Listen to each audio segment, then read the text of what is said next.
All glorious to the assembled devotees, all glorious to the assembled devotees, all glorious assembled devotees, all glorious, all glorious, all glorious, Shri Guru and Shri Guranga, glorious Srila Prabhupada. Namaste Krishna Prasthaya Bhutale Srimati Bhaktivedanta Swami Niti Namine Namaste Saraswati Devi Gauravani Prachadine Nirvishesha Shunyavadi Pashtadya Deshatarine. Okay, everyone, we can sit down. Come close as you're comfortable. At least someone should come to where this mridanga line is. Cool. Isabel, you're the one. And Joshua, you're right behind. No problem. Peter, you definitely have to be close. So, I've been missing Peter for some time, and I got to see him for the first time in a while yesterday. Yeah, it was fun. Got to do some bhakti yoga with the more hippie-friendly crowd. So that's what we're into. Tanu and Devyanshu, come. And Nestor, very nice to see you. Place that so you can see me. Okay, repeat after me. Om Namo Bhagavate Vasudevaya. Om Namo Bhagavate Vasudevaya. Om Namo Bhagavate Vasudevaya. Om Namo Bhagavate Vasudevaya. Om Namo Bhagavate Vasudevaya. Om Namo Bhagavate Vasudevaya. Cool. My friend in the white shirt back there, what is your name? Jake? Jay, just Jay. Okay, welcome Jay. Have you come before? Well, welcome. So nice to have you. All right. So everyone, I'm Ram Das. If you don't know already, that means I'm a servant of God. Das, servant. Ram, God. So that's what we're all called to be here. And I don't want to tip off too much, but that is a little bit relevant to finding out who we really are. Because we put so many identifications with things. They're called upadis. We designate, like, for instance, Joshua, where are you from? Kentucky. From Kentucky. That's very nice. Oh, the Bible Belt. We lived down in Georgia for some time. It's much sweeter down there. You come to New York, it's very cold. Like temperature, but the people's towards you a little bit more colder. But down south, that southern hospitality is real. So, well, welcome. So, how you were born in Kentucky? I was born in Ohio. Born in Ohio. So you're okay. Very interesting. So born in Ohio, down to Kentucky. Okay, cool. So where do you identify with? You're from down south, though. That's what you feel. Yeah. Cool. So you might say I identify as a Southerner. Might you? Not really. Okay. What do you identify as? How about this? Do you identify with being, a gentleman? Sure. Yes. Right. Is he? Do you think he's a gentleman? Yeah. Okay. And how old are you? 23. 23. Very nice. I wish I actually was doing anything spiritual at 23. I was doing many crazy things at 23. I think I did start to find spiritual things at 23, but I had a really interesting approach at it at that age.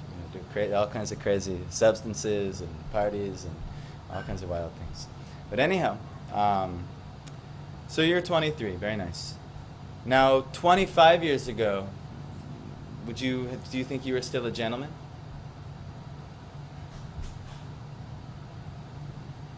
Actually, you can't really answer that one, right? So, right? Okay, very good. And then maybe 115 years from now, I'll give you a benefit that you're probably not going to live to 135. Can you still say I'll be a gentleman? I am. What? I am. Yeah. We hope. We don't know, actually. Because what if you have a nice body like this, or a gentle lady's body, or like this? We don't know. Or even you can have a pig's body, a cow's body. We never know. We never know what. There's so many species of life, and there's only so many human beings. So anyway, this actually is going to play into who are we really, and we're going to talk about something, a principle called Sat. Sat means true, but it actually also means eternal. It means for something to be Sat or fully true, it has to always be true. So if I say, I'm Italian. My parents, they identified so heavily with like this upati of being Italian. I'm Italian, right? But 34 years ago, I don't know if I was Italian. I could have been Italian in my past existence. I don't know, but good chance I wasn't Italian. And then 115 years from now, I probably won't be Italian in the future. But we identify with so many things. I'm a Republican. Who here is a Republican? Good. Nobody's a Republican. It's not set. Nobody's a Republican. How about a Democrat? Good. Nobody's a Democrat. It's not set. You're not. These are just temporary designations. Peter, what's your job? I'm a hypnotist and also a sales manager. He's a sales manager and a hypnotist. 115 years from now, do you think that'll still be what you identify as? Probably not. So you're not that thing. So this is actually a little bit of what's called like Sankhya Yoga, Jnana Yoga, understanding 1990 it's called, like I'm not this, I'm not that. You're trying to identify what am I really actually. And this is a very important part of life, because if you imagine you have a GPS and you type in the end destination, okay, I want to go there, but the GPS can't find the starting location, how will you get there? Someone tell me, who's GPS savvy? If you don't know the starting location, how can you get to your end location? You can't actually. You need to know the starting location in order to have the proper coordinates. So this is actually fundamental knowledge, discovering who you really are. But most people, we don't even think about who we really are. We just think, no, I'm going to get pleasure this way. And we think, end destination, happiness. Who wants to get to happiness? Yes, you know how I know that you want happiness? Peter, tell me. Because we're alive? Yes, because you exist. Everything that exists wants happiness. The pig wants happiness rolling in mud and eating poop. The ant wants happiness picking up crumbs. The human wants happiness through all different assortments of ways. But we have a problem. The world is not full of happiness. It's full of other things instead. What are some of the obstacles that we run into in this world? What's some? Traffic, yes. Suffering. Suffering in traffic, suffering. What are the four, does anyone know the four main obstacles that are really causing so much suffering? Yes. Birth. You've popped up in this family. You didn't necessarily get to choose. I know, I love my family. So I'm glad I got my family. But there was, it's not like I was born with a platinum spoon in my mouth or a golden spoon in my mouth. I had like a copper spoon or something like that in my mouth. For sure at birth, you don't really get to, you got this family, this set of circumstances. Some are better than others. And you're completely dependent. I have like a 2-month-old son. Maybe you'll hear him at some point. He cries. And then also maybe my wife will bring him up at some point. But you see how dependent they are. Even, he eats too much and then there's gas trapped in his belly and he's screaming, please help me. This is actually a very difficult part of life. We don't remember it because it was actually quite traumatic. But you pop up into this world, you're completely dependent, you're completely helpless. And actually, what's the first thing everybody does when they enter this world? You cry, yes. This is actually this is an emblem of what type of world we've entered. A world that's going to make you cry, actually. So, okay, you're born and it's awkward, and then, the puberty years are really awkward, and so many things are so awkward in this world, right? But then you finally think you get it. I'm an adult now. I figured it out. I've got this going for me. I got a job. I got a wife. I've got a kid. I've got some money. You think I finally figured it out. But then there's more awkward things that come. What was the next thing you said, Ben? No, that's too far. In between. Disease, yes. Actually from birth. From almost immediately. If you don't do things properly, if you don't understand all the intricate sciences of karma and how to mitigate things, you get diseases. Like if you don't have good hygiene, and then baby touches something it shouldn't, you get diseases. We get all kinds of different diseases in the world. So many things. Like the number one cause of death in America is what? Heart disease. Did you know that? So yeah, actually, that can almost completely be avoided if humans ate what they were supposed to eat by their biological design. Does everyone know that? What is a human being? Okay, this is gonna shock. The human being thrives off of a frugivore diet. Is that known? Do you know what a frugivore diet is? It's fruits, nuts, seeds, vegetables. Even some dairy is okay. Some honey is okay. No problem. All these things. But if you look at what the human, you can look at every type of frugivorous species. There's all kinds of, you could say, similarities in the digestive system. Like first the nails.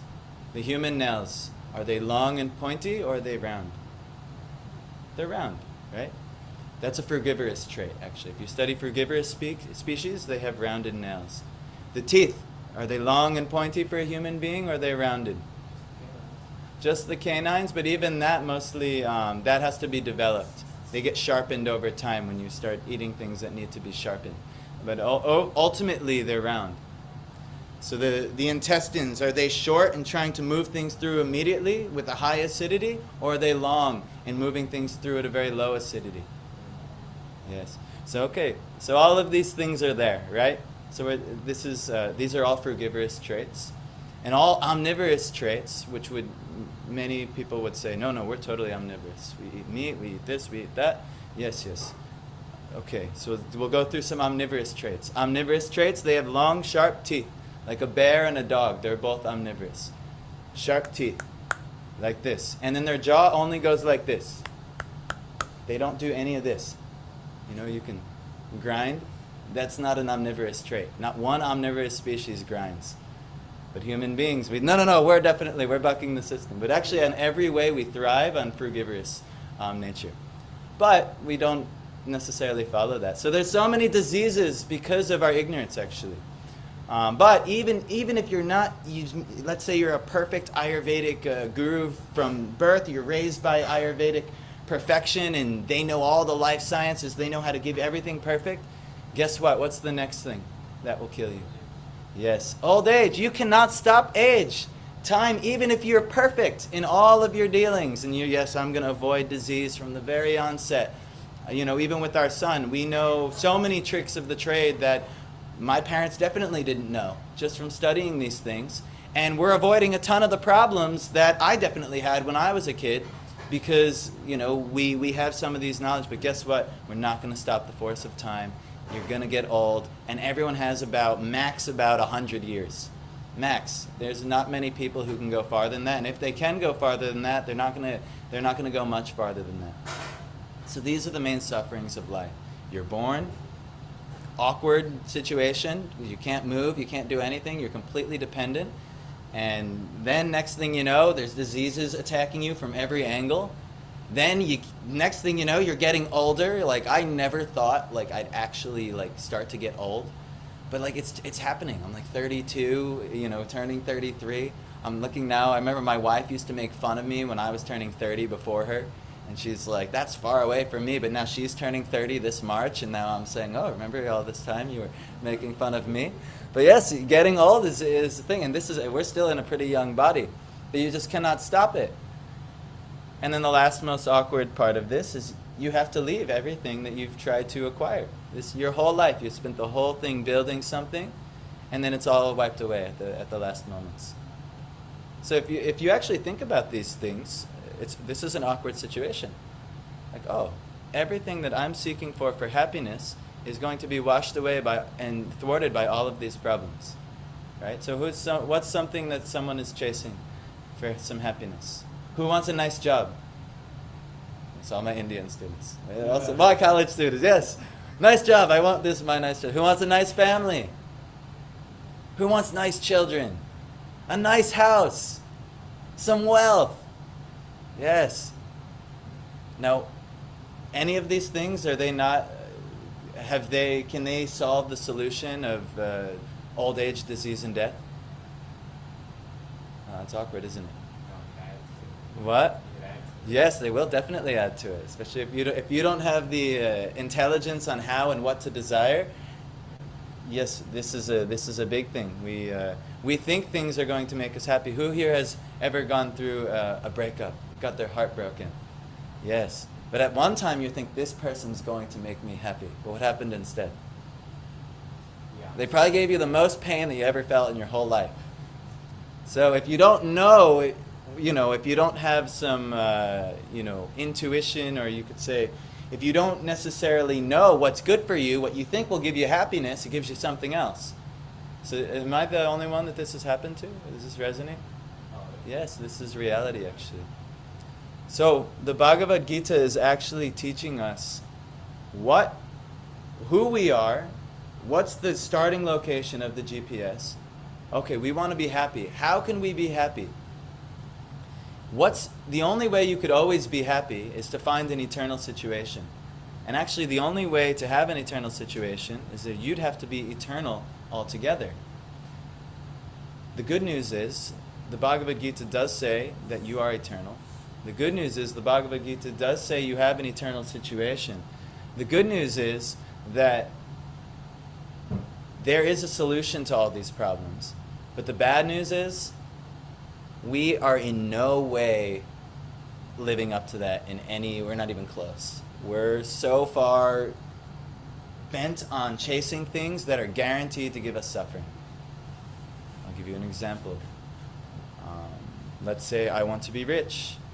I want to have $1 billion. I will not be satisfied in life until I have $1 billion. And I work and I work and I work and I cheat and steal and whatever I have to do to get $1 billion, and then I get it. And then I said, I've made it. $1 billion. But then, time goes on. Maybe I live like Elon Musk. He has many more than $1 billion now. But maybe I live like him for some time. And I have all kinds of different children with all kinds of different wives. And then I start seeing if I can influence politics and things like this. And I have all things going on. But then eventually, I'm getting older. I'm getting, And then also maybe, my businesses fail. Maybe I messed with the wrong person in politics, and then now everyone has turned against me, and now all my businesses are failing, and next thing I know, oh my God, now I'm less than $1 billion. And then you're miserable, actually. For people who've had something, and then to lose it is actually even more miserable. That's why the heartbreak is so hard, Like, no, but before you get in a relationship with that person, you usually feel better than after the heartbreak. And you think, why did I even do that? Oh my God, like when the heartbreak can last. I know when my first girlfriend broke up, we broke up. It was so difficult. And then I kind of got desensitized to it over the next few breakups that happened. But yeah, the first one it's so hard. It hurts so bad. But there's so many disappointments in life. You think you're going to work it all out in business, and then the business crashes and fails. Most businesses fail after 1 year. You know this, right? Everyone talks about this. So you put all your energy, your time, and then boom, it fails. And life is filled with failures. And if you think these things are going to make you happy, they actually give you something else instead. Nobody is super happy failing. There's somebody who understands the greater scheme of life. They'll see every failure is a stepping stone towards a greater success. But even that, what end goal do you really have? Did you ever even think like, well, what am I living for? Why am I alive? What is my purpose?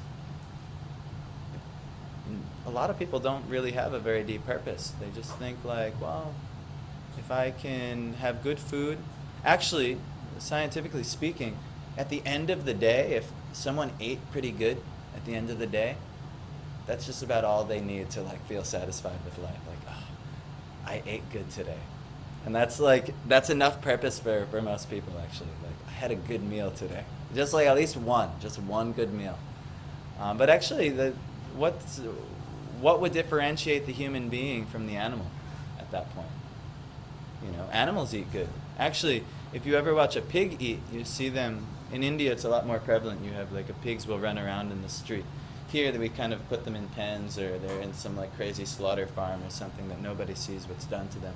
But anyway, they go in their little pens, and they like dirty things. They like mud. They like poop. they like garbage, and that's where they're very happy. They like rotting food, and they're very happy eating like that. For us, we need to make things so nicely and in such an intricate way to get happiness. But a pig, no.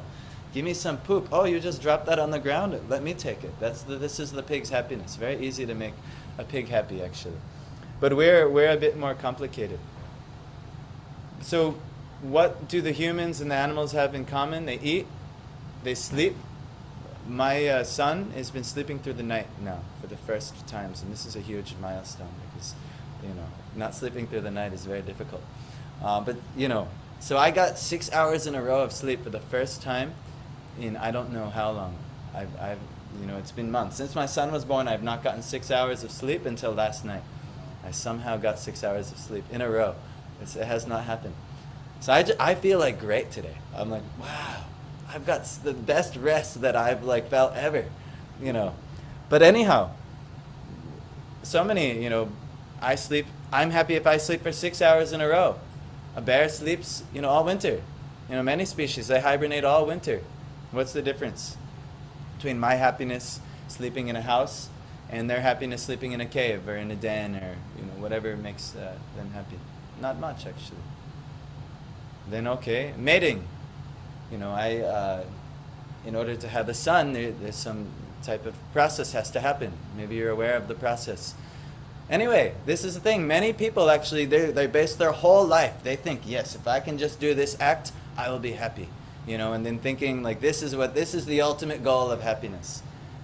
If you think actually, you really diagnose this, most people, this is the prime chase. This is actually how the world rejuvenates itself. Everything only comes through this process. But this is, but animals are doing. If I think, the human being might be happy, when it's young, it might have to do this act all the time, once a day. As it gets older and more mature, and so, okay, maybe once a week. And then at some point it might, someone who's been married for many years, it's, once a year, something like that. Depends on the situation. But pigeons, you ever see pigeons fly around?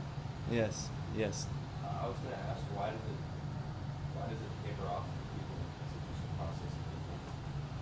Well, I'm not really a biologist, but usually it has all the pleasures of this world have diminishing returns. Meaning, you ever play video games? So this is a term they use in video games. If you do certain spells over and over and over again in the video game, it gets less and less effective. So when we engage in sense gratification, any sense gratification, taking the objects of the senses and engaging it with the body's senses, it has diminishing returns. You've probably experienced this all the time. What's your favorite food? Ice cream. Good. I always use this example. Ice cream. It hasn't run out yet. Yeah. So we'll give you a big, what's the most ice cream you've ever eaten? Oh, man. I don't know. Probably 4 or 5 scoops. 4 or 5 scoops. That's it. Okay, that's not true. A tub, Well, big scoops. Yeah. So let's say I got you 2 tubs of ice cream. And I said, Josh, what's your favorite flavor? Mint Rocky Road. Mint Rocky Road ice cream. Here you go, 2 tubs. And then after the program, everyone's going to watch you eat 2 tubs of Mint Rocky Road ice cream. And then I'll be like, Josh, good news. I've got 5 more tubs of ice cream. Are you going to be like, yes! Oh my God, ice cream equals happiness? Or what happens? I probably wouldn't feel too good. No, diminishing returns. You after the second tub, you start to get sick of the, oh my God, I can't eat any more than this. I like the taste, but it's just no good anymore. Sex is like that too. When you're young and it's fresh experience, it's new and everything, yes, it's amazing, And also the young male body is beautiful, the young female body is beautiful, or I don't know, male, female, doesn't matter to me. But, whatever is getting people going in that way, that's one thing. But over time and with aging and everything, it just becomes less and less prominent. The thrill goes, because it's not ultimately, and usually what happens is people get in a marriage and then they put that's a foundation of their relationship, so now it's every day, it's available, or this, that, and then over time it's like too much ice cream. It's like, all right, it's not. It loses its thrill actually. But anything of the sense gratificatory nature loses its thrill. Like if you're really tired, if you get like a nap, you're like, oh, that was amazing. If you sleep like 10, 15 hours a night, you're, oh my God, and like, why have I done like that? It's not like more sleep means more happiness. Everything of sense gratification, it has like diminishing returns. So if we place our happiness in things engaging the body with senses, where it's like a recipe for, instead of happiness, it's like the guarantee at the end is misery. So we have to actually be a little bit more intelligent. Okay, this never made anyone happy in the long term, and this never can make anyone happy. It doesn't work like that. We think, I'm a young man, and I thought at one period of my life, if I have a good sexual relationship, this will make me happy. But actually, my chasing of that caused me so many heartaches and heartbreaks and all kinds of things. And then when you do get in these activities, because people eventually do find what they're looking for, it's not that difficult. There's so many men out there, so many women, or even now men and men, women and women, it doesn't matter. Anybody's eligible. It's not too difficult to arrange that thing. But you see, it doesn't, the best, just by practical observation of your life, if you're having tons of sex life, it actually doesn't make you happy. It actually makes you crave it more. That's actually another thing. Actually, I was going to do one thing for... no, I'm still going to do what I originally wanted to do. But there's a verse in the Bhagavad Gita, maybe I'll just show you the verse quickly, that explains just that, how pleasures in the material world give you. But before we do that, we're going to chant some prayers. So Peter, I'm going to ask you to scroll for everybody here. If you want, you can chant along. We're just going to honor our, before I start saying things, I've already said too much actually. But before I start saying things, I want to align up and offer gratitude and my homage onto the great masters who are bringing down this knowledge to us. It's not coming out of nowhere.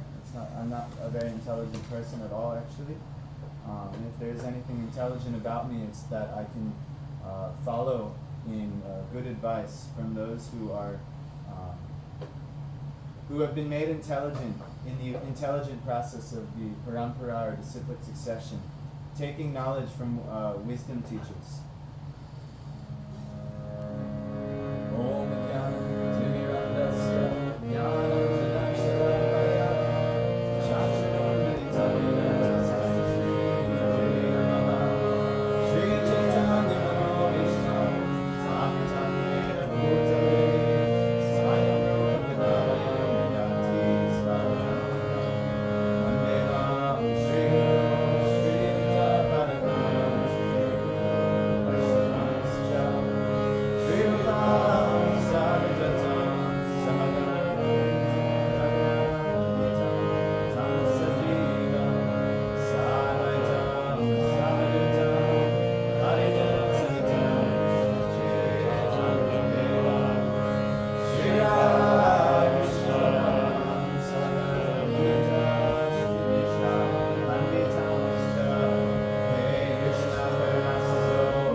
seat. Happy to have you back. I will take that. Okay, so we're gonna now study the Bhagavad Gita. My attempt was to make you guys think about some things.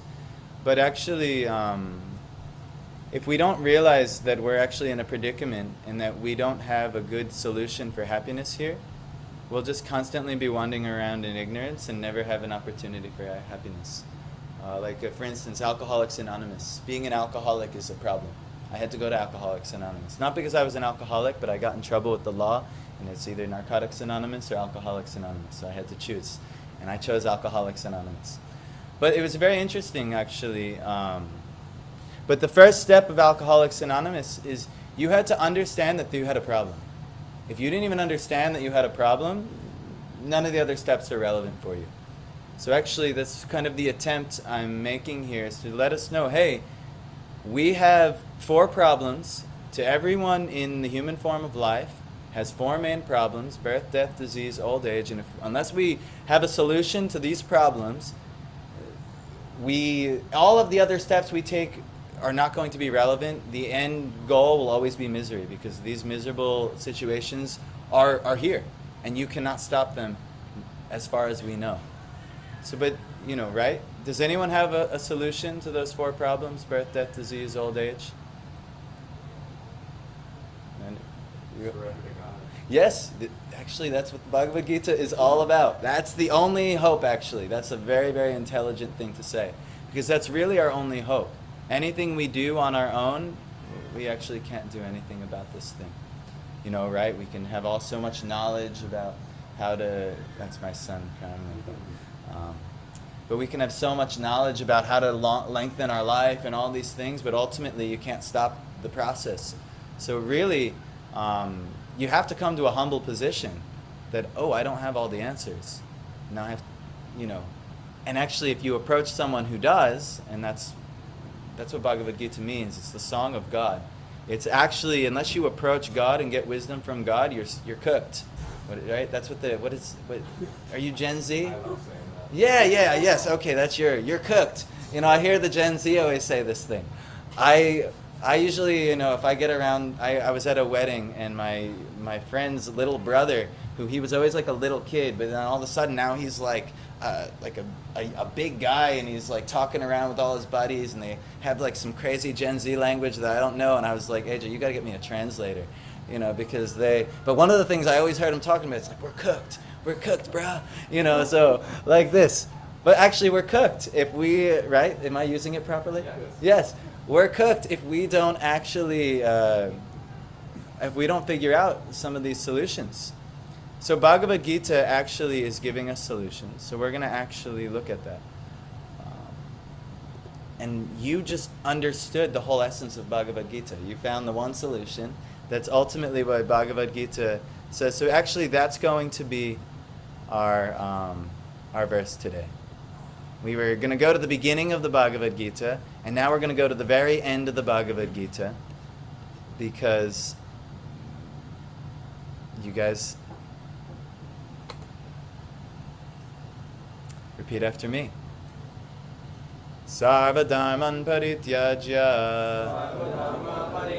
Mamekang charanang vraja Aham tvang sarva papebhyo Mokshayishyami ma shuchaha. Sarvadharman, all varieties of religion. Parityajya, abandoning. Mam, unto me. Ekam, only. Sharanam, surrender. Vraja, go. Aham, I. Tvam, you. Sarva, all. Papebhya, from sinful reactions. Moksha yishyami, deliver. Ma, not. Shucha, worry. Rishabh, I thought I'd never see you again. Yes, I'm glad I was wrong. So, very happy to see you. So, repeat after me. Abandon all varieties of religion. And just surrender unto me. I shall deliver you from all sinful reaction. Do not fear. Okay, let's This is a little bit of a long purport. But Swami Prabhupada's purport is, the Lord has described various kinds of knowledge, processes of religion, knowledge of the Supreme Brahman, knowledge of the Supersoul, knowledge of the different types of orders and statuses of social life, knowledge of the renounced order of life, knowledge of non-attachment, sense and mind control, meditation, etc. Bhagavad Gita takes you through all the different knowledges of really existence. But he has described in so many ways the different types of religion. Now, in summarizing Bhagavad Gita, the Lord says that Arjuna should give up all the processes that have been explained to him. He should simply surrender to Krishna, or surrender to God. That surrender will save him from all kinds of sinful reactions, for the Lord personally promises to protect him. In the 8th chapter it was said that only one who has become free from all sinful reactions can take to the worship of Lord Krishna. Thus one may think that unless he is free from all sinful reactions, he cannot take to the surrendering process. To such doubts it is here said that even if one is not free from all sinful reactions, simply by the process of surrendering to Sri Krishna, he is automatically freed. There is no need of strenuous effort to free oneself from sinful reactions. One should unhesitatingly accept Krishna as the supreme savior of all living entities. With faith and love, one should surrender unto him. According to the devotional process, one should simply accept such religious principles that will lead ultimately to the devotional service of the Lord. One may perform a particular occupational duty according to his position in the social order. But if by executing his duty one does not come to the point of Krishna consciousness, all his activities are in vain. Anything that does not lead to the perfectional stage, Krishna also, remember, is a name for God. It's not like, who's Krishna? I'm used to God. Why is that word there? Krishna means God. But it's indicating the all beautiful one. It's a very sweet name for God. Like many, for instance, I think Allah, right? I think it means Almighty One. It's like a name that means Almighty. So this is like a description for God, just like, we have a description for, the President of the United States. And that's a very polarizing figure, especially now we're in a war again and things like this. But we say, Mr. President.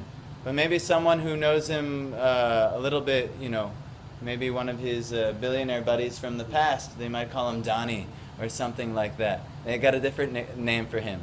Or maybe his son calls him Dad. Or maybe his grandson, he probably has a grandson, right? He might have a grandson. Yeah, he probably calls him Pop-Pop, or who knows, some silly name like that. Or maybe he rides him around on his shoulders and he calls him Mr. Horsey or something like this. So depending on the relationship, you're going to have a different name. So God is like Mr. President. From the outside, like the Almighty One, God, this Almighty One. But Jesus, for instance, would always call him his father. Like kind of like Dad. He would kind of like call him like Dad. And in a more kind of different way. But he was referring to him like as his father. So similarly, Krishna is the appreciation of God is the most beautiful one. So now in the Vedas, there's also something that should be understood. And actually in modern Western religion, it's also understood to some degree. But they don't understand that they understand it, but they do. But anyway, there's something called avatar. You've heard of avatar before? What's an avatar? Like character. Yeah, character. That's an interesting. That's the way it's used nowadays as an avatar. Have you heard that? Like your avatar in your game or in your social media profile or whatever it is, you have your avatar. What it actually means, it's a Sanskrit word. It means one who descends. So the reason your character in your game is your avatar is because you've descended now into the game, and that's your character in the game. So understanding, and even let's take the anyone else familiar with Christianity here? Am I the only one? Yes, familiar with Christianity. So I grew up, I'm still Christian in the essence that I believe that one should live like Christ. As the way that Christ ordained, one should live. In that sense, I'm Christian. Now, would I be able to go to church and tell people I'm Christian if they found out I was studying all these other religious texts and practices and things like that? No, they would say, you're definitely not a Christian. Get out of here. Maybe they would say, well, we'll pray for you. And then, like that, and then hopefully you'll get saved by Jesus Christ one day. Something like this. Trust me, I've gotten plenty of this in my life. But anyhow, but actually it's the same teachings, and they understand, they accept Jesus as an avatar, coming from the kingdom of God, coming down into the world to help mankind. Krishna in Bhagavad Gita, 3,500 years before Jesus touched the planet, he was saying that he says this: I come every time religion fails, the religious principles fail in the world, I will come to restore order. And knowledge is lost, I will come again. And Krishna, when he came 5,500 years ago, he did just that. And again, he's come many times over. He keeps coming and restoring order. And when Jesus says, I will come again, that's actually what he's saying. Now, like I said, I would not be able to go to a Christian church and they would say, no, you're all wrong. He's going to come just like he did as Jesus, even though Jesus says he's going to come different. He's coming on a white horse, and this time, instead of for peace, he's going to come with violence and a sword. Interestingly enough, do you know the next incarnation of Vishnu that's supposed to come? Well, how does Kalki come? Yeah, on a white horse with a sword. Isn't that really weird that Jesus would say that? But that was also predicted, 3,500 years before that. That is a little strange.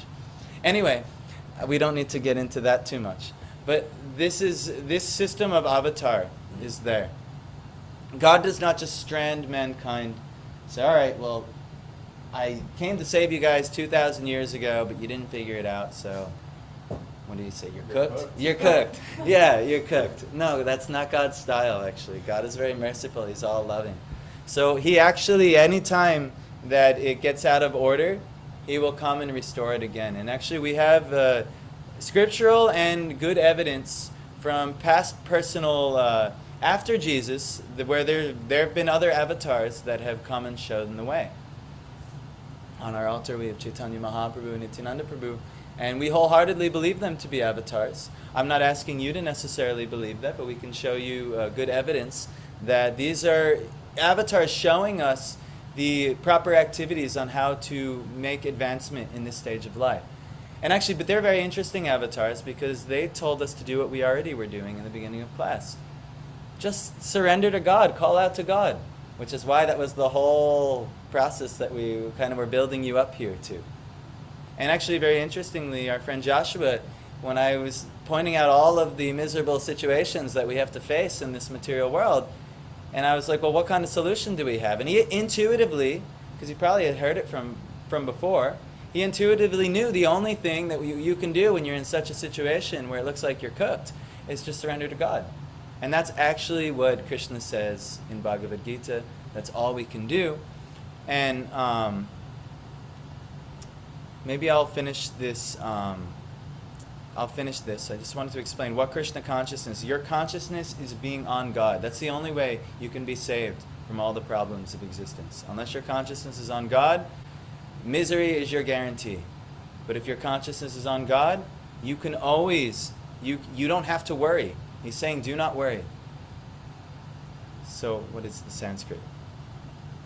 Ma suchaha. He's saying, moksha yishami ma shuchaha. Do not worry. Do not worry. So anything that does not lead to the perfectional stage of Krishna consciousness should be avoided. One should be confident that in all circumstances, Krishna will protect him from all difficulties. There is no need of thinking how one should keep the body and soul together. Krishna will see to that. One should always think himself helpless and should consider Krishna the only basis for his progress in life. As soon as one seriously engages himself in devotional service to the Lord, in full Krishna consciousness, at once he becomes freed from all contamination of material nature. There are different processes of religion and purificatory processes by cultivation of knowledge, meditation in the mystic yoga system, etc. But one who surrenders unto Krishna does not have to execute so many methods. That simple surrender unto Krishna will save him from unnecessarily wasting time. One can thus make all progress at once and be freed from all sinful reaction. One should be attracted by the beautiful vision of Krishna. His name is Krishna because he is all attractive. One who becomes attracted by the beautiful, all-powerful, omnipotent vision of Krishna is fortunate. There are different kinds of transcendentalists. Some of them are attached to the impersonal Brahman vision. It's like the vague understanding of God. That, God is like an energy, or like a, how can you say, like an unembodied mind. He's there. He's got all kinds of personality. He's judging us and things, but we don't see him. We just know he's there. There are many religions, most of the modern religions, that's how they diagnose God, as an unembodied mind. But actually, God has form. He has activities. He has a relationship with us. In the Vedas, that was all understood, but this is a much older presentation. Now, if we get to the point that there's an unembodied mind of God, that there's a personality looking over us, that's actually good. It's good to understand that. But actually, you can go deeper than that. You can have a more, just like, the president exists, but some people have an actual relationship with the president. Maybe not you, because you're not in the VIP section, but guess what? Krishna is offering the process to how you can get in the VIP section. And that's actually what we're offering here. A process on how you can become in the VIP section of God, where you don't have to just be like, well, Mr. God, from the outside, and you just acknowledge you're one of the peasants on the outside that salute to Mr. God, There's a process where you can, God is taking, you could say, no problem. God is taking interviews for those who want to come into his VIP section. He's like, hey, we're interviewing those who want to, we're seeing who's qualified for the VIP section. You could say that's loosely what Krishna consciousness is. If you want to understand the VIP section of God, you have an opportunity. So, and even those who actually practice this sincerely, one of the benefits that happens at a certain stage of advancement is that you're actually able to see God. I'm not one of those people, actually. I'm still in the interviewing and testing process before that's available to me. But there are those who've mastered this. They actually can see God. The author of this Prabhupada, there are many instances for those who are close to him, and he's speaking from realization here, that actually God can be seen, interacted with. But are you qualified, actually? Are you, why should God just, many atheistic personalities just say, well, if God is real, then show me. Why should he show you? What qualification? That's like if saying, well, if President Trump is real, he should show me himself. What qualification do I have to see the president? You have to earn qualification to see the president. So if you want to see God, you have to earn the qualification to see God. But Prabhupada, the author, the saint who he's giving the commentary on the Bhagavad Gita, he is actually of that qualification. And he's trying to show us how to get that qualification. He's saying, here is the process. But who will take? That's a whole other element here. So, but one who is attracted to the personal feature, the Supreme Personality of Godhead, and above all, one who is attracted to the Supreme Personality of Godhead as Krishna himself, is the most perfect transcendentalist. In other words, devotional service to Krishna in full consciousness is the most confidential part of knowledge. And this is the essence of the whole Bhagavad Gita. Karma yogis, empiric philosophers, mystics, and devotees are all called transcendentalists, but one who is a pure devotee is the best of all. The particular words used here, ma shuchaha, don't fear, don't hesitate, don't worry, are very significant. One may be perplexed as to how one can give up all kinds of religious forms and simply surrender unto Krishna, but such worry is useless. And actually, I didn't know we were going to talk about this today, but I'll talk about the 6 aspects of Sharanagati, which is surrender to God. You may say, okay, I have to surrender to God, but you might be worried. And Krishna's saying, don't worry. But I'll even say even further, don't worry, because there is an actual system on how you can more easily surrender to God. My friend in the back, what is your name? Yes. What is that? Jaya Om. Jaya Om. Very nice to meet you. Richa, welcome. Very happy to see you again so soon. Very good. See, I told you all, we have our early crew, and then we have our late crew who is they'll come closer to the prasadam time. But no problem, no problem. Also, Indian time is a very real thing. If you go to India, you try to do something very punctual on time, it doesn't work like that there. So they have a different sense of time. Yes, all the Indians are saying yes. Yes. Like yesterday we went to a festival, and it was running on India time, actually. We had we're going to go here, we're going to do this at this time, but we went there. No Indians were there, but it was running on India time. Well, yeah, like whenever everyone shows up, and it's like, okay, no problem. So, but I'm just teasing. So, back to the 6 processes of surrender. Does anyone know what they are? Oh, I was looking for Ben. I was like, I was going to say, hey, where is he's really hiding behind you, Peter. But does anyone know the 6 processes of surrender? Who here comes on Wednesday? Anyone? Jagadish? Deidre? Hare Krishna, nice to see you. So actually the first 2 processes of surrender are mentioned in our study on Wednesday of this Upadesh Amrita. And they are texts 2 and 3. The first process of surrender is never do anything. Well, actually the first process of surrender is text 3. Always do the things you're supposed to do that are favorable to your surrender to Krishna. So there's all kinds of recommendations on how to live one's life. And you follow those recommendations. So it's pretty obvious, right? Okay, if I want to surrender, I should do the things that are favorable to me doing that. So favorable to devotional service. They are as follows. Utsaha. Utsaha means being enthusiastic. Nishchayad. Endeavoring with confidence. You understand, you trust God and you understand His system and you've seen it work for the many saints in history. You know, if you learn more about the saints of our lineage, there's a reason we follow this, because we've seen it work. And we're not just saying like, we think this works, I found it in a book somewhere. No, we've seen it, and actually we've seen it. We have gurus and teachers who are exemplifying this now, and we see it working in their life now. And then even if you yourself practice, I myself personally have seen it from when I started practice to where I'm at now, that wow, my life is way better doing this now from where I started. So it's practically observed. It's actually scientific. You can observe the results. You know, it's not just some like, I think this is going to work if I wave the incense stick like this, or if I do the thing. It has nothing to do with that. It actually, if you follow the actual process, and it's more an internal process. Even you might have watched me do some what might seem as strange rituals. But actually there's an internal process. There's a reason I'm doing that, and there's something happening internally that you're not going to perceive from the external ritual. But that's what rituals are for, actually, to help you create an internal thing. An internal. So being enthusiastic, endeavoring with confidence, being patient. This is very important. You know, it's not going to come. Rome wasn't built overnight. Nothing is, no plant grows to perfection overnight. It takes time and watering and rooting down and actualizing and so many things.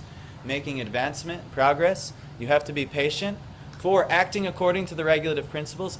Understanding what Krishna is recommending. He told you to just surrender unto Him, but He actually tells you far many more things on how to surrender unto Him. You should learn the limbs of bhakti. If you don't know them, there's the first 3 are mentioned here, Shravanam and Kirtanam and Vishnu Smaranam. Shravanam is what you're doing right now. Come and hear about Krishna from someone who knows more about Krishna than you do. And I'm not trying to put myself on a pedestal, but the 8 years of practice in Krishna consciousness I have some value. Now there are people with 50, 60, or many, many lifetimes of years of practice. And we invite them here. We should hear from them. But the first thing you can do is just come and hear about Krishna. Come hear about God from someone who has a little bit more insights than you do. So that's kind of what we do at Mantra Central. Can be no Mantra Central unless there is some level of some experienced devotee and we're not that experienced, but we have something, so we're just trying to offer what we have. But we invite guests who have a lot more. Like we have Mukunda Prabhu will come July 1st and 2nd, I believe. So and we've had many guests already this year. We had Prem Prayojan Prabhu, we had Shamik Rishi Maharaj, we had Devaki Devi Dasi, we had Bhakti Swarup Sridhar Maharaj. We had all these different swamis and saintly people come from all over the world here, because it's rare that people actually want to hear about the Lord. So they'll come all over the world, and people donate and make sure that it can happen, and so that this can happen. So learn how to act according to the regulative principles, but the easiest thing to do is to hear about Krishna from someone who knows about Krishna. And then kirtan is to share or to glorify. Actually, kirtan we did before is the chanting of the name of the Lord, because you heard first the name of the Lord. You're like, oh, I heard that chanting the name of the Lord is a good activity. So then we say, and we tell you guys, yeah, this is a good activity you should do. And then kirtan is the next aspect. After you've heard something, you should then share that something. And that will actually actualize it in your life. If you've heard and you felt that and it resonated deeply with you, that this is good for you, you should then share that thing. And then that will become actualized within you. And that will allow you to do the next part, Vishnu Smaranam. If you're doing enough hearing and sharing, then remembrance will happen naturally. You'll be able to remember. And then actually, when it reaches such an advanced stage, one can actually see Krishna. And one can actually have an interaction with him. God will actually make direct revelation. Similarly, the disciples of Jesus, after they served him, but then the whole passion happened and it looked like he died and everyone was like, oh my God, what happened? But because they had realization and they had faith in him, he appeared to only the certain few. He didn't appear to everyone. He appeared to only a certain group of people. Why? Because they're eligible. They had the faith. They were following the principles. They were practicing. And the Lord, he takes to that. And he'll actually reveal. Just like there's a certain important personalities in the world, they find a certain posse of people that they find eligible to have their association. But, we could sit on the outside. If God is real, I demand to see him. Yes, go demand to see the president. Go demand to see the Prime Minister of India. See how it goes with your demands. But I insist he's not real unless he shows himself to me. Yes, very intelligent argument. No. He exists whether you understand or not. If you're eligible to see him, he'll reveal himself to you. But unless you aren't, then go ahead, fine. You can believe he doesn't exist. But that's your loss. Not that, if you don't believe the president or the prime minister exists, you're just kind of silly. But there's no real loss. But actually, there's a huge loss if you don't believe that God exists. Because the implications are you don't get the potential benefit of having association with God, which is a huge, huge, huge benefit. Actually, we talked about it. We're cooked in this material world unless we have some type of divine intervention. Right? We're screwed. That's more my generation. Does your generation use that word too? Yes. We're I don't know. Jagadish, you got anything for the older generation? What type of word? Out of luck? Yeah. Yeah, you're out of luck. So anyway, these are how you can do it. Act according to the regulative principles of God. So the first, and probably the most important for everyone in the beginning, is Shravanam. Come and hear more about God. It's easy, right? And then you can know more about God and you can share that with others. And that will you'll help others and you'll actually live up to that standard. One of the best things that ever happened to me is I got in a position where I've heard enough about the Lord that now we want you to go out and, share this with others. So we started this little center. And when I was in the beginning of doing this, I was still so immature in so many ways. But as I started sharing more and more with people, they started looking to me like, yeah, you're going to live up to that thing, right? And then I was getting a little uncomfortable, like, oh man, I have to actually do it now. And as you start sharing with others, then they're going to see in you like, okay, this is someone who's supposed to live by example. And then you'll actually realize where you're falling short over and over and over again. And you'll make corrections. And you'll start to do more. So it's a very important process. Once you've heard, share. Share what you've heard. And then you'll actually always be able to remember. So, 5, abandoning the association of non-devotees. It's a tough one for most. We have many people in our life who are not interested in service to God, which is like the summum bonum of the only solution. Actually, the rich people know this. If you want to be rich, who do you have to hang out with? Rich people. They know this, right? So similarly, if we want to be spiritual, if we want to be devoted, who do you think you have to hang out with? The devotees. Yes, those who are devoted. So that means abandoning the association of those who aren't going to help us in that goal. Now, we don't have to be like crazy fanatics, like, Mom, get away from me. No, like my parents are coming here on Saturday, maybe, or next Sunday. Maybe if you come next Sunday, you'll meet my parents.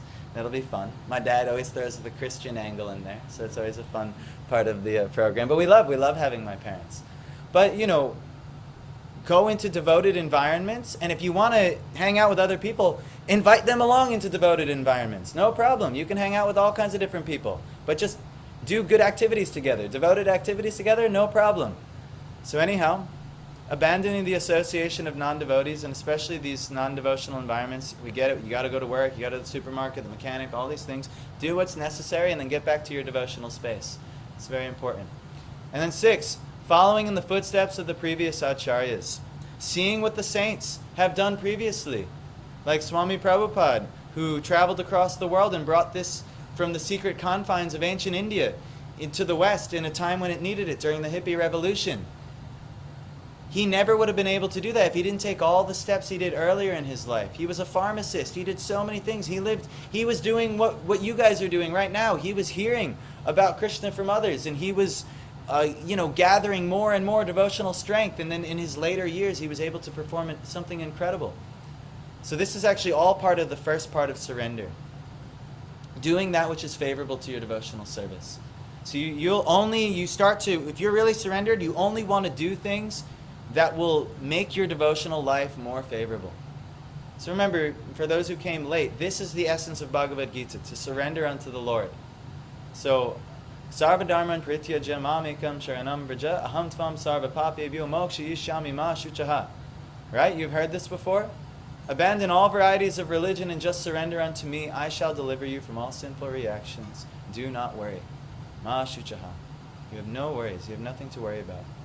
If you do these things, if you surrender to me, and this is how you surrender to Him, do only these activities which will make your life favorable for devotional life.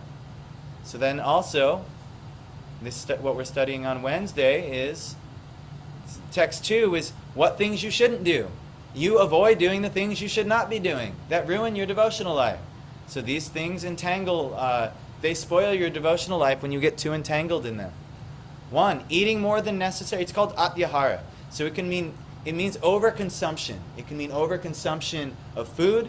It can mean overconsumption of anything. Money, collecting more funds. It can mean overconsumption of knowledge. Like, all right, I have to, I was thinking about like my cousin. He's on the autism spectrum, so he has maybe some excuse for why he's doing this. But he's got the craziest amount of knowledge about. He could tell you he could tell you the sports stats from like the 1950s, New York Yankees team, and like everyone in the lineup and all of their like things.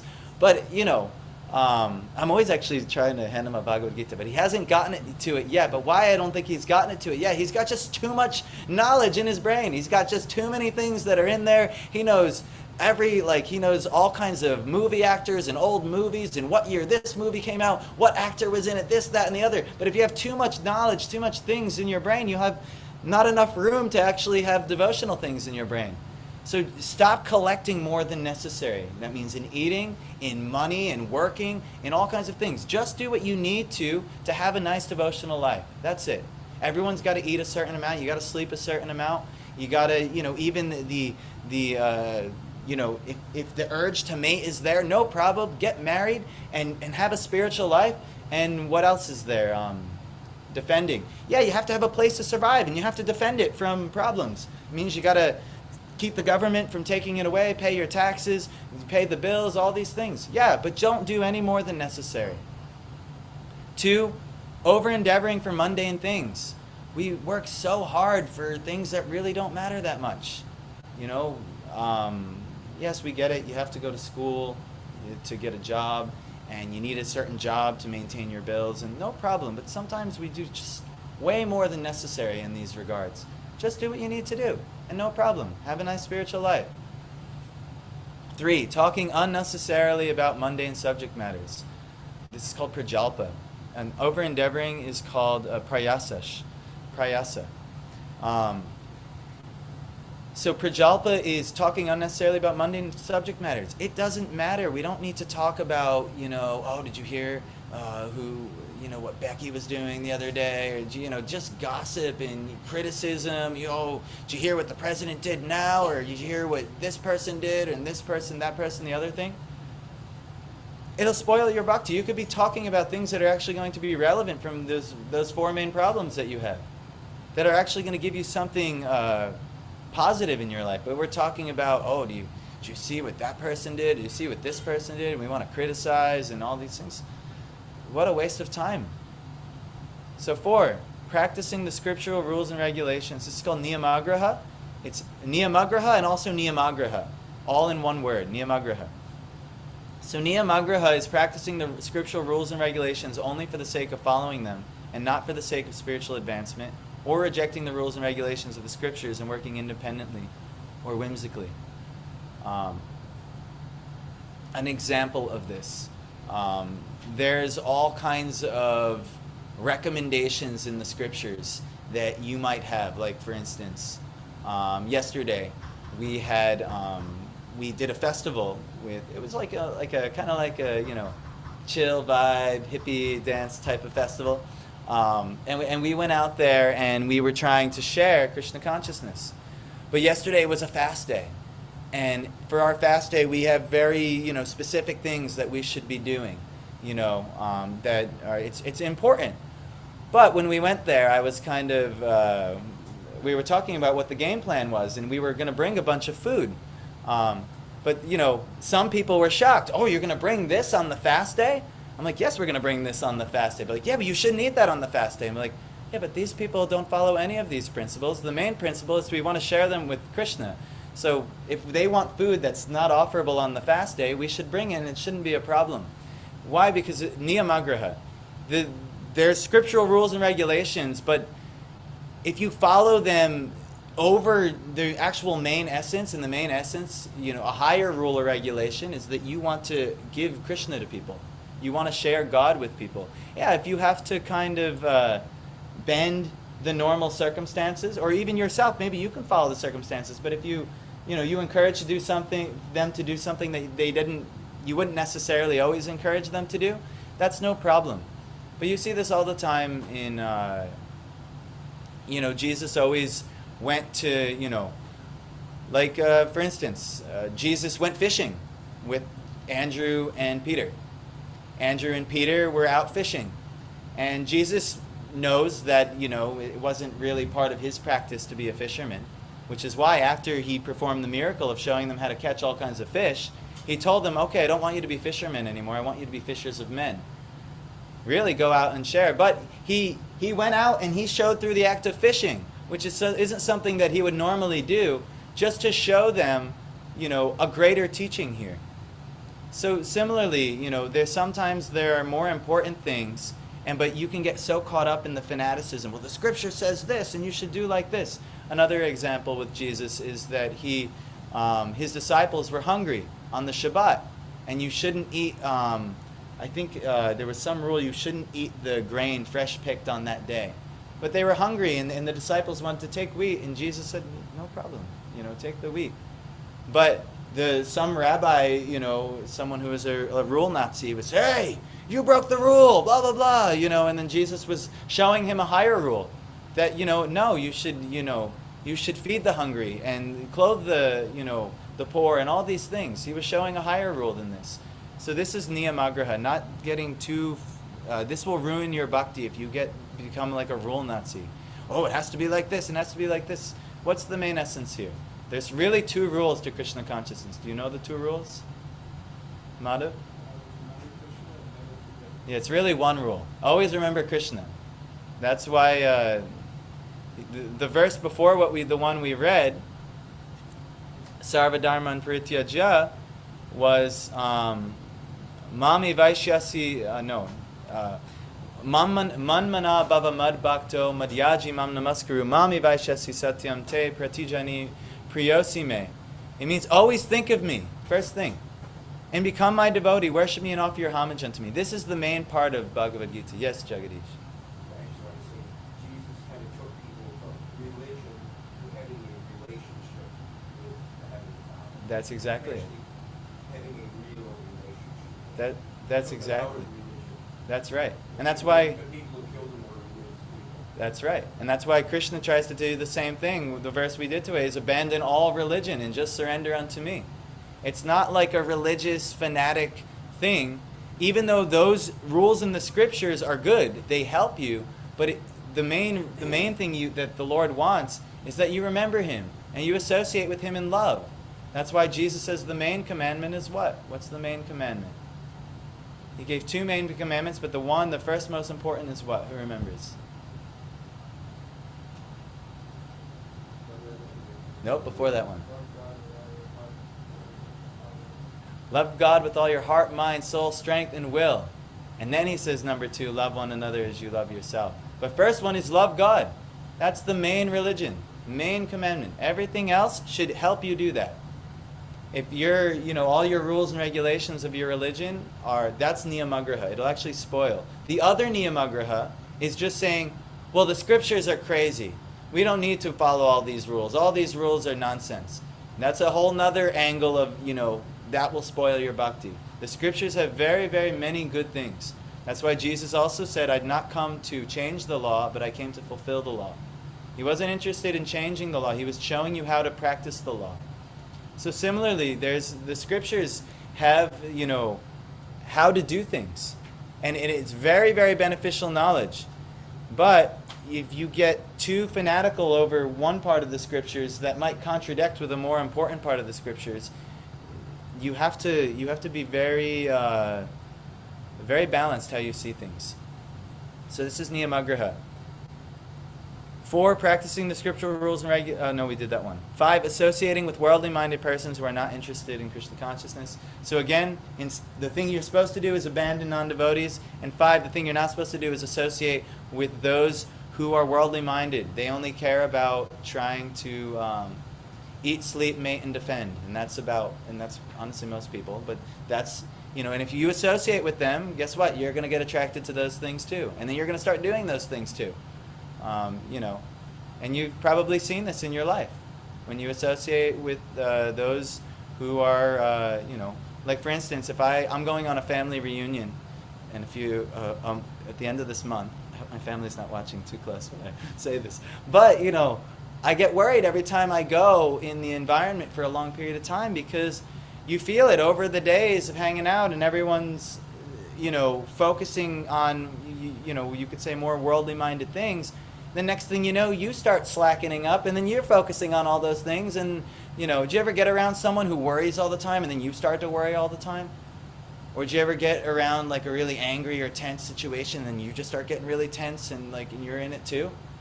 You're a product of your environment. You're impacted by your environment. So if you want a wholesome spiritual environment, get in a wholesome spiritual environment.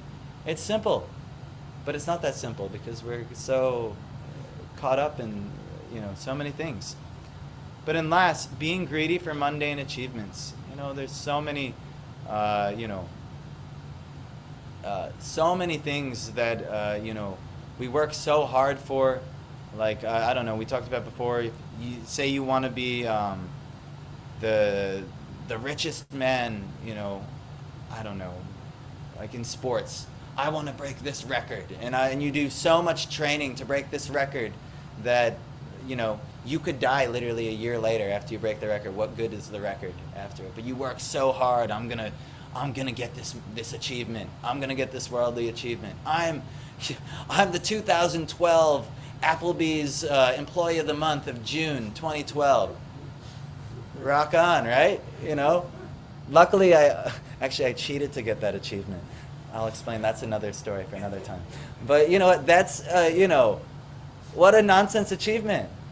But someone might really, care so deeply about, I got to be the Employee of the Month. And they work so extra hard to just get this mundane prestige, right? So like this. So these are 2 of the 6 aspects of surrender. We've run out of time. I will talk about the other 4 another time. So maybe if you come next week, we can talk about the other 4 aspects of surrender. But the first 2 is only do the things that are favorable for your devotional life and never do the things that are unfavorable for your devotional life. And if you study those, these are the 12 items. And if there's a little book on it called The Nectar of Instruction, if you want to know more, read The Nectar of Instruction, you can know more. Or join us Wednesday, because we talk about these things on Wednesday nights. Then like that. So I'm sorry I spoke so long. Is there any like burning question or anything like that? Everyone is feeling okay? Can we maybe, I do feel bad that I talked so long again. This is a bad habit of mine. But can we do maybe one more time with some intention? The main process, the main form of surrender is, you know, we with all of our heart, our words, and our body, we call out to the Lord. That's the main recommendation. Also, this is universal, right? In the Bible, this is also the recommendation. He who calls upon the name of the Lord shall be saved. Our Father who art in heaven, who knows the next word? Hallowed be thy name. Holy is thy name. You know why? You know, calling upon the name of the Lord is like the best thing to do. So, can we try one more time this activity? And maybe it can be, with a little bit more sincerity than the first time. Instead of like, whoa, what the heck are we doing? And like, all right, now I'm really like ready to set my intention in this. So does that sound good? All right. Thank you who joined online.